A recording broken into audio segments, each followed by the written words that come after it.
যদি তোমাকে কিছু খুঁজে নিতে হয়, তাহলে তুমি তোমার নিজের শক্তিটাকে খুঁজে নাও।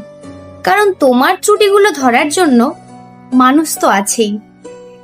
যদি তোমাকে কোনো পদক্ষেপ নিতে হয়, তাহলে সব সময় এগিয়ে যাওয়ার পদক্ষেপ নাও।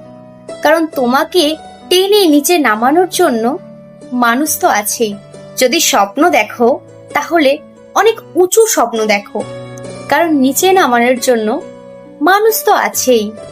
যদি ভালোবাসতেই হয়, তাহলে নিজেকে আর ঈশ্বরকে ভালোবাসো, কারণ ঘৃণা করার মানুষ তো আছেই।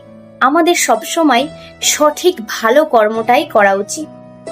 আমাদের কর্মের প্রতি সবসময় মনোনিবেশ করা উচিত।